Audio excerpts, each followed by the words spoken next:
I'm Nicole and welcome back to my channel. So today I thought I'd share everything I read in February. So this is everything I finished reading. It's a lot of books. It was because I was on reading week break, so I got a bit of time to kind of just devour a few books. Most of these books are fiction novels, but there is one non-fiction novel, and I started reading more classics during this month, and I will kind of get into that later on in this video. Okay, I'm gonna first start with the Poppy War trilogy. I enjoyed this trilogy so much more than Babel. So the first book I read from R.F. Kuang was Babel, and I didn't really enjoy that book because of, I don't know, there were a multitude of reasons. I didn't really like the main character. I felt like the character development and my ability to connect with the character just wasn't really there. The plot also felt a little rushed. I think there was a lot of elements and a lot of new ideas that could have been more slowly introduced, but due to it being a single novel, it felt a little confusing and rushed. So going into the series, I didn't really expect a lot, but I was pleasantly surprised. I really like the main character, Rin. I feel like you can really relate to her struggles, and she was a character that was flawed in a way, not necessarily endearing, but in a way that could humanize her and make you connect and sympathize with her as a narrator. Also, the themes in this book were so well explored,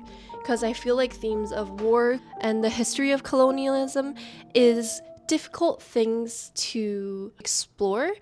But I think R.F. Kuang did it beautifully, and I really appreciated what she did with this trilogy. I think my favorite book in this series is the second book. You can tell by my notations which one is my favorite book. I think the second book was just so raw and the most emotionally impactful, and like the one that got me to think the most. So a little bit of spoiler alert. The second book kind of details what happened during the Nanjing massacre that happened during World War II, and it was quite difficult to read some of the scenes. And I think in one of the scenes, Venka, one of the characters, talks about her rape, and it was quite painful to read, and it's even more painful knowing that that happened in history, and like knowing that humans can be so cruel. It was a difficult concept to kind of swallow. Like, I know that this has happened in history, but reading about it in a fiction novel and through a character that you've kind of connected with just makes it so much more painful, I guess, present, because sometimes when you think about history, it's like, oh, it's history, it's the incident past, but reading about it in the present just makes it more like wow, that really had happened.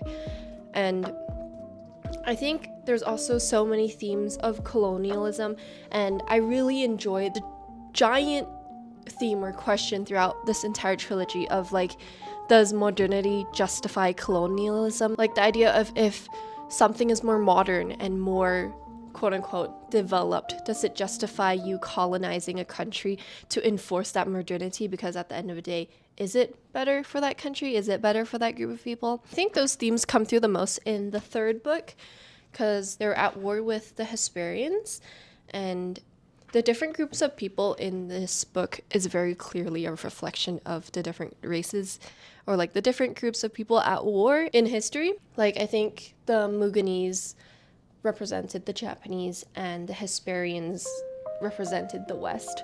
Kate and Rin kind of seeing developments and kind of the inventions they have created, and like not being able to understand how they did it, and wondering if it's better to be colonized by them because they're so much more advanced. I think those are very interesting themes, and in history, a lot of those ideas, the ideas of being more developed, of being the ideas of religion and being more quote-unquote enlightened, have justified a lot of colonialism that has happened in the past. And so I really appreciated the fact that she kind of pushed those themes and really made the reader reflect and think about those themes. My one critique for the book, for this series though, lies in the third book. I feel like the third book was a little rushed. I really wished there was more expansion on Rin and Neza's relationship, because I feel like she touches on kind of the surface level, but doesn't go into the more complex details of how their relationship developed and changed. And also there's some word choices in the third book that like pulled me out of the the fiction illusion. I think it was I forgot which page it was, but like at some point Kite was like, oh, nice digs, and I was like, whoa, like that feels like very modern terminology that I just didn't expect in this book. So like when I read that, I was a little taken aback, and then like I just felt like I was like kicked out of the fantasy or the illusion of a fiction novel that I normally have. But other than that, I really enjoy the series, and I really do recommend it to anyone who wants to get into the art of Kuang books. I think I like this series a lot more than Babel. And I also think the concepts and the themes she deals with are very important, and honestly in this political climate is probably pretty relevant. Next up, we have I Who Have Never Known Men by Jacqueline Harpman. This was all over the internet, I think, late last year, and I really wanted to read it. I kept wanting to find a secondhand version, but I could never find one, so I just ended up buying it off Amazon. Some context of this book is that the author, Jacqueline Harpman, a large part of her family died in Auschwitz during the Second World War, and she also studied to be a psychoanalyst, which kind of deals with the unconsciousness and mental processes like Freudian ideas, and it really explains a lot of what goes on in this book, because this book kind of details a group of women who live underground in a prison and they don't know why they got there. There's this one girl, the main character and the narrator, who was born in there and has no memories of the world before they were imprisoned. Lots of ideas of the Holocaust, and you can really see Jacqueline Harpman's own history and lived experiences kind of show through this book. A main theme is also the pursuit of knowledge. What constitutes knowledge? Like, is knowledge still knowledge if it has no practical purpose in the world? And the idea of if literature is worth reading or writing if there's no one else to communicate and share those ideas with. And I think those were very interesting themes to kind of read through. The one thing I didn't really like about this book, but I don't think really, is the portrayal of women and kind of the gender roles that are expected of them. It does depict women as there's a few sexist ideas in this book, but given when this book was produced and the historical context of this book, I don't think we should really factor it into the score for this book. I think one idea that I really didn't like was like the idea that how the narrator gets really upset because she can't reproduce because there's no men on this earth, and it kind of holds an implicit idea that childbearing is what is expected of a woman, and I just I don't want to get into that, but those were little things that stuck in my head while I was reading this book. Next up is The Door by Magda. Szabó.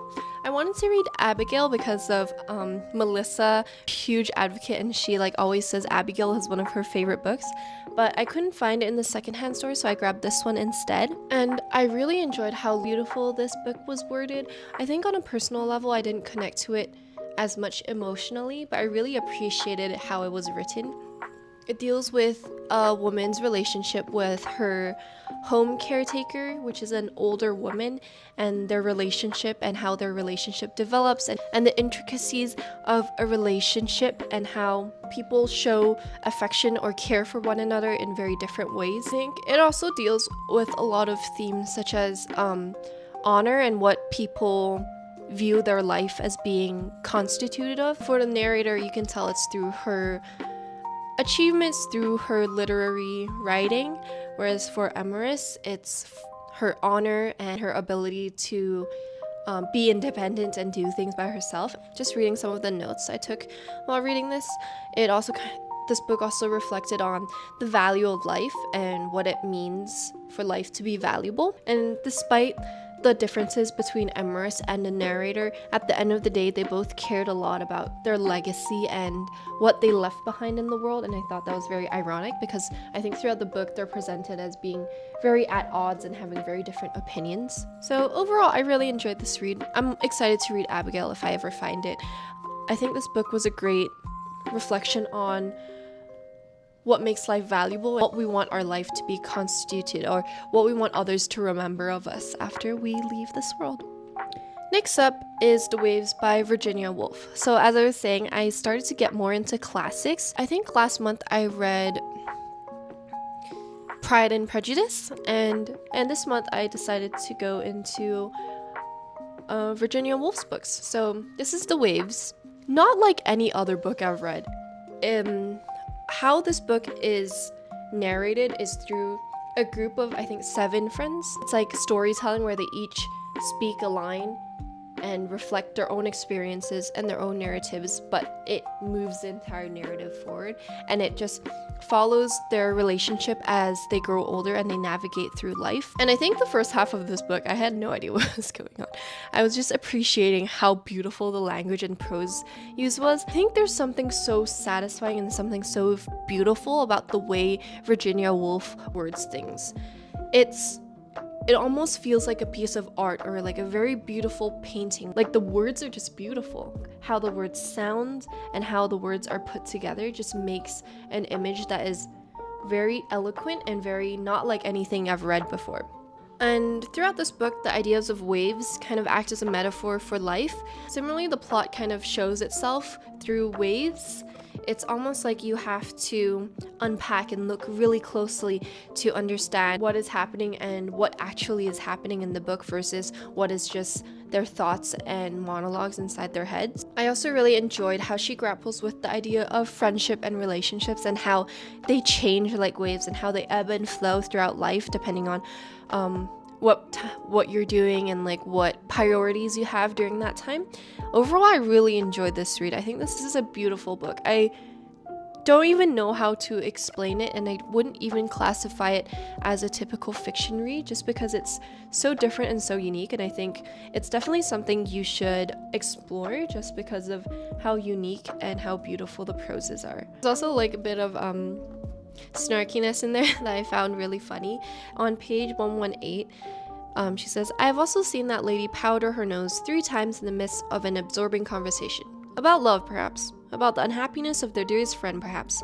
Ah, but the state of my nose, she thinks, and out comes her powder puff, obliterating in its passage all the most fervent feelings of the human heart." Yeah, just beautiful, beautiful book. Last but not least is the one non-fiction book I read. This is Forever Barbie and an unauthorized biography of a real doll.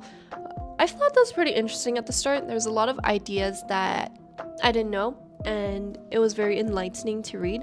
But I think this author, Lord, had a very strong hypothesis and theses that she wanted to push, and everything in this book kind of pushes towards that thesis. So sometimes I felt like what she said about certain people or how she interpreted her interviews with the people she interviewed was a little unfair and a little biased, but it was pretty interesting to read about the history of Barbie and how Barbie developed from doll for men, that's a lot more sexualized, and then it was developed into a doll for children, and then how Ken was introduced and how Barbie's friends are introduced. I thought it was very interesting to understand kind of how Barbie came to be. And she never gets pregnant and she never gets married, but depending on who you ask, it can be interpreted as portraying feminist themes or not feminist themes. And so yeah, it was an interesting read. I don't really do well with nonfiction novels. It's a little hard to get through at the end because it just got a little bit redundant and repetitive. For all the books I read in February, if I had to recommend only one to you guys,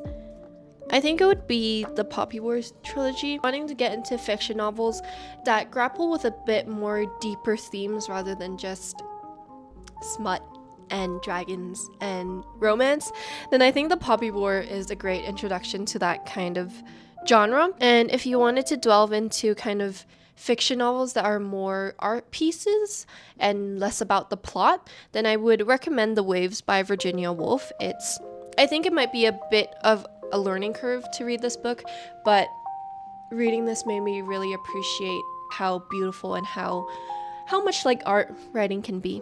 So yeah, I hope you guys enjoy this video. If you guys have read any of these books, I would love to hear your opinion as well, and I'd love to talk about it in the comments. And so yeah, I'll see you guys next time. Bye!